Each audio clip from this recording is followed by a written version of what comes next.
Jean-Rene Essiambre was educated in Canada in McGill and Laval. He loved subjects like solid-state physics, astrophysics, and chaos in the universe. And this gave him a strong background in math physics, and particularly in nonlinear dynamics. And that earned him a postdoc at Rochester University, where he built lasers and where he propagated solitons down fibers. And that, in turn, got him a job at Bell Labs, doing optical fiber communication research. He did in-depth analysis of how it is that fiber nonlinearities limit communication rates. In doing that, he named two new important forms of nonlinearities and showed ways that they might be managed. This greatly influenced the design and backbone of fiber network products. These and other important findings earned him an international recognition,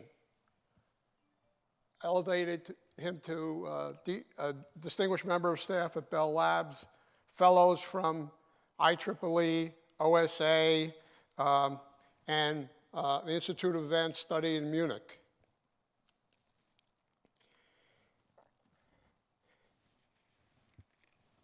And he was also, OSA also gave him the Engineering Excellence Award.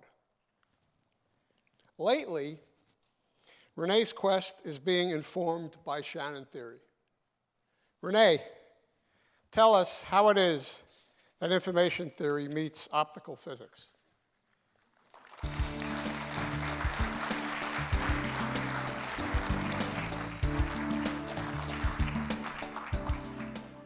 So thank you so much, Jerry, for such a nice introduction. So today, I'm gonna talk about fiber communication.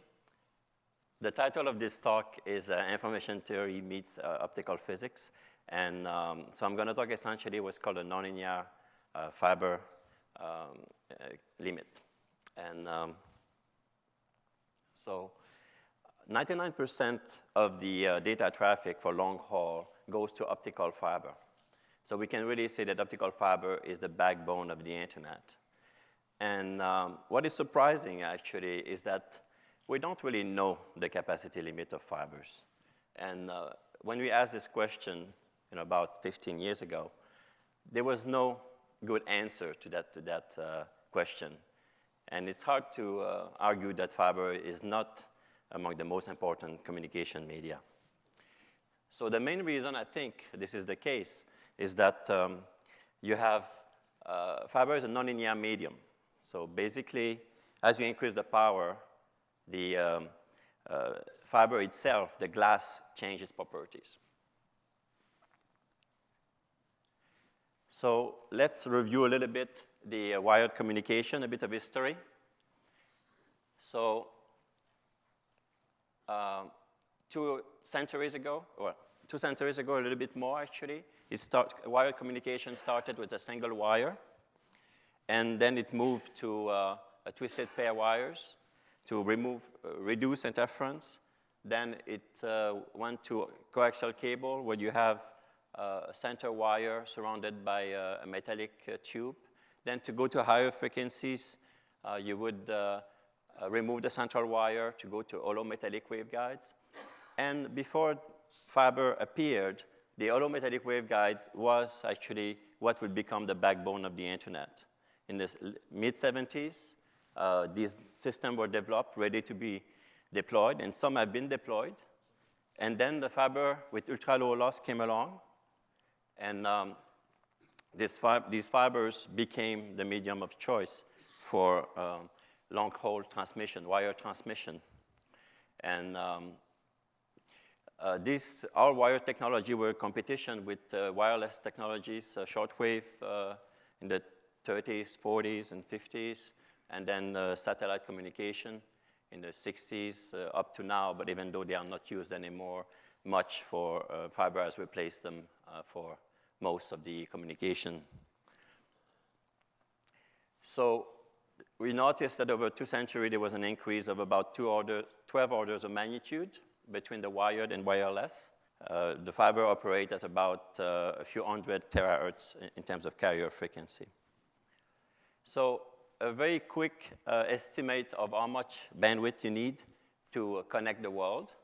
Let's say in 10 or 20 years from now, you want everybody to be connected in the world with a certain bit rate. So let's say 10 to the 10 humans with 1 gigabit per second. And so that leads to 10 to the 19 bit per second. And so that's a large number. So if we put that in more human terms, this is about 100 billion times the data rate at home. So 100 billion times is a very large number, obviously. So Shannon tells us that you want a very large bandwidth, which the carrier fiber has, and spatial confinement. To be practical, you need to be spatially confined. And so the fiber provides that too. So let me just summarize a little bit like what the transmission line on fiber look like. So you have lasers with modulators that's going to modulate the light. You have the fiber itself. It's made of glass. It's 125 micron in diameter, so 1/8 of a millimeter. There is a core that has higher index where the light is guided. The light is essentially in the core. It has very high intensity because it is very high concentration, spatial concentration. Then you modulate two polarization, so the X polarization, the Y polarization of the light. And each of these electromagnetic waves have two real parts, so you're modulating 4 real fields. And the modulation is relatively classic. You have the continuous wave, which is the analog world, the physical world. And then you have modulation of phase, for instance, here. So you have 1 bit of information. And of course, you can modulate amplitude and phase. For the receiver, the light exits the fiber after propagation. Then you have coherent detection. So you basically have all the fields translated into the electrical domain and in terms of current, and then you can do digital signal processing. So with this type of arrangement, the optical fiber is very well suited for high capacity, and it has confined dimension, as I mentioned before. So what is the bandwidth of the fiber? So the bandwidth of fiber is essentially determined by fiber loss. So this is a measured fiber loss as a function of wavelength here at the bottom or frequency at the top. And the region of low loss is essentially the bandwidth of the fiber. So this is this window here. And it's about 10 terahertz, which is way too fast relative to the electronics. No electronic can go that fast. So this bandwidth is split into bins of frequencies. And these are typically 100 gigahertz, or something between 25 and 200 gigahertz. And those are called wavelength division multiplex channel. It's a form of frequency division multiplexing. So these WDM channels are signals that are propagating into these bands. And so I'm going to come back to this WDM channel. We need to understand that for the rest of the talk. So fiber has a very low loss. This is actually, actually the best fiber at about 0.16 dB per kilometer. And with this type of loss, if you want to propagate over, around the world, let's say transoceanic distances, this is about 960 dB of loss. So obviously, it's very large loss. If you send 1 watt of information, there will be very low number of photons during the age of the universe. The probability of detecting 1 photon is extremely low, even during the age of the universe. So you cannot essentially use that, obviously. So either you're going to actually do regeneration, go from the optical domain to the electronic domain, and re-emit the optical and so on, which is electronic regeneration, which is very expensive. The best way to do this is actually to have optical amplifiers that you place periodically along the line to amplify the signal. So actually, this amplifier has been invented by 3 people, and Randy Giles is one of the inventors. The first introducer is one of the inventors of these optical amplifiers. And so the amplifiers essentially are placed periodically, and they compensate the loss of the fiber. The main impact of amplifiers is to add noise. And the interesting thing is that for a given transmission line with a given amplifier, the noise put out by the line is basically a fixed spectral density of noise. So if you have a line that is like 6,000 kilometers with a certain amplifier design, you will actually have a fixed quantity of noise at the end, and you will increase the SNR by increasing the signal power. Okay, so now the core of this talk. Fiber is a nonlinear medium. So what does it mean? There's John Kerr in 1875 who discovered what has become the Kerr effect. And this Kerr effect is essentially when you have a light of very high intensity, so it has an electric field, and this electric field will actually distort the electron cloud in the glass, and that will change the refractive index, so an index of refraction. And the index of refraction changed the phase.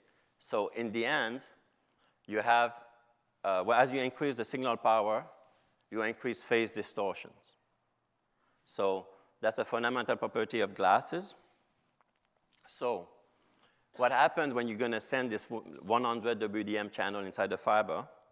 So let's say you're sending the red WDM channel and the green WDM channel. And what happens is that the red propagating the fiber is going to change the refractive index of the fiber and therefore change the phase of light propagating through it. So the green wavelength, the WDM channel, propagates into the fiber and is distorted because it goes to the material that has been changed by the presence of this red wavelength. And so we have, of course, a large number of channels that are present. So they all modulate each other. So what is interesting is that this creates nonlinear interference, and there is no spectral overlap. Absolutely no spectral overlap. It's through the medium.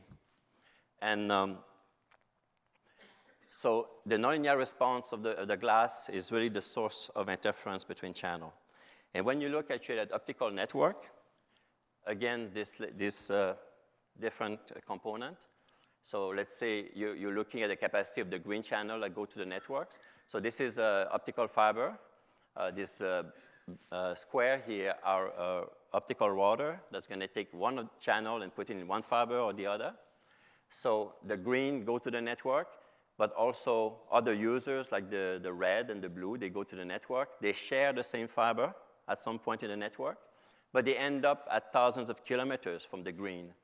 So basically, these distortions are data dependent, and you cannot really jointly process them because they end up so far away in the network that you will have to bring them back here, which is propagation itself. That's as damaging as propagation to start with. So basically, you cannot do joint processing. So you have to live with the interference. So maybe at the core now of this presentation, so what we're looking at is to solve the field propagating from the input in the network to the output. And the propagation is governed by this equation. That's a stochastic nonlinear Schrödinger equation. What is interesting is that it looks a bit complicated, but basically it has the noise that I mentioned before that is independent of the field E, the signal E, as I mentioned before. Then you have the fiber dispersion, which I have not mentioned, but the fiber is essentially an all-pass filter. So it just changed the spectral phase of the component, of the spectral component, which results in the spreading in time. And the Kerr nonlinearity, which is really the problem. Because if you don't have the Kerr nonlinearity, the solution of this equation is known, the capacity is known. So there's no real issue there. But when you include nonlinearity, because this field includes all the WDM channels, there's a lot of interference going on. And there's a lot of things going on. This equation is extremely rich in nonlinear dynamics, extremely rich. And so what happened is that, so in the absence of nonlinearity, that's the AWGN channel. At high power, these terms start to dominate or become very important. And the key thing here is that there's no exact solution for this equation. So a lot of very smart people have worked on this for a very long time, but there's no exact solution. So that's very difficult to deal with. Of course, you can do perturbation theory and get approximate equation that describe propagation. But the problem, if you have that, you cannot do asymptotic behavior because it doesn't work at high power, for instance. You cannot go at high power and do, I'm going to do the asymptote in power. Then you have to do it essentially with this equation directly. So I'm going to show here some of the calculation we have made. Here it's going to be based mostly on numerics. If you want me to talk about analytic, I can do it also later. In terms of optimizing the capacity in the network, you need to do a lot of things. So I'm going to summarize here at very high level. Optical amplification has to be optimized. Digital signal processing has to be optimized. For instance, it's interesting to know that in the absence of noise, the optimum digital signal processing is actually a nonlinear processing. It's not linear processing. It's fully nonlinear processing. And then in terms of constellation, we look at different things, but let me explain here in a cartoon what it is. So we use multi-level in amplitude, put all the points on this. So this is a bit cartoonish here. And then because this equation is invariant in phase, we can bring them back together. And after transmission, dispersion, nonlinearity, noise, you get clouds, and then you're going to fit PDF on them and calculate the mutual information. So it leads to what is called a nonlinear capacity limit estimate. So if we look at the results, so this is the spectral efficiency versus signal-to-noise ratio. And the signal-to-noise ratio is defined as the average power injected into the fiber divided by the AWGN noise. Okay? So this is the power injected into the fiber. You're not discarding any power before injection. And I guess the main result would be this curve like this, which is, for instance, the calculated spectral efficiency for here 500 kilometer standard single mode fiber in an optical network. So you notice there is a maximum here. And so that maximum is called this nonlinear Shannon limit in spectral efficiency. It looks surprising that it goes down. We have had many questions about that, but it appears that it does, even though nobody is able to prove anything beyond this. And if you look at the Aero experimental demonstration, so in the last 35 years, people have tried to maximize experimentally in the lab how much information you're going to send. And the latest results are actually these results, actually. They are up to about 60% of the spectral efficiency limit. And this has started to saturate, actually. There has been an increase of 4 orders of magnitude of demonstrated capacity in the last 30 years.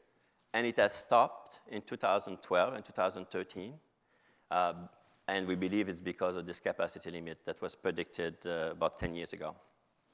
And so right now, there's no significant increase in capacity demonstration, even though we saw 4 orders of magnitude before.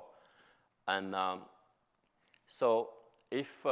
but this, knowing that we were approaching this limit, we're trying to figure out what can we do to increase capacity. So now we're going to change the channel, because in fiber, you can actually design fibers that are different. So this is a single mode fiber.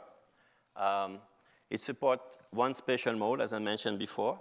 So this is the high index of refraction. The light is concentrated in the center. This is a zoom of the center. The red is high power. Blue is low power. So all the light is in the center, essentially.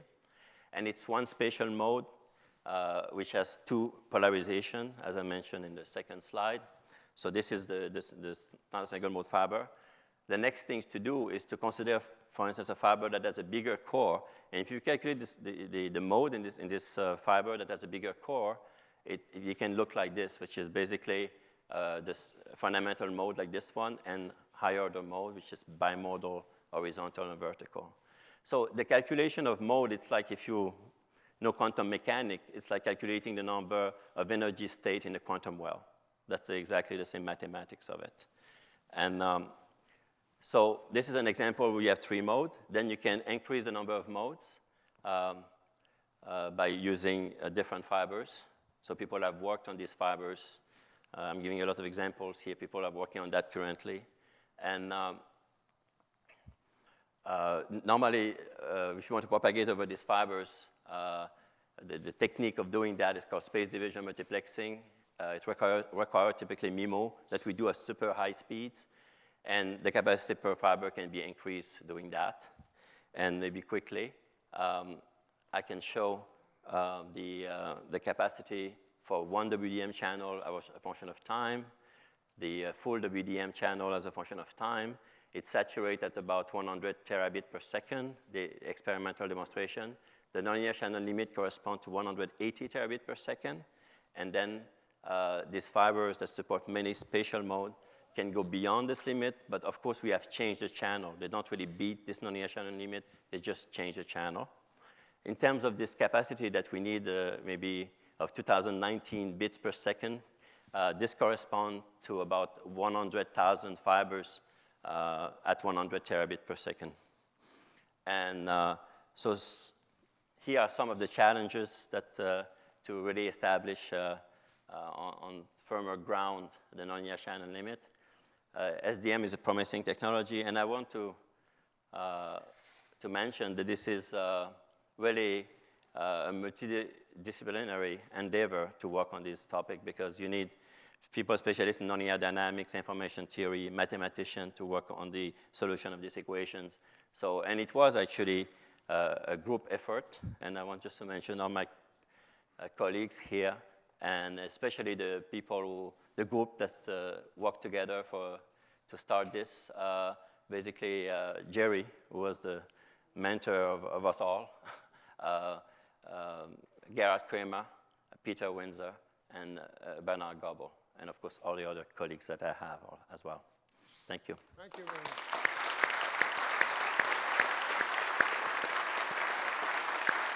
Have questions?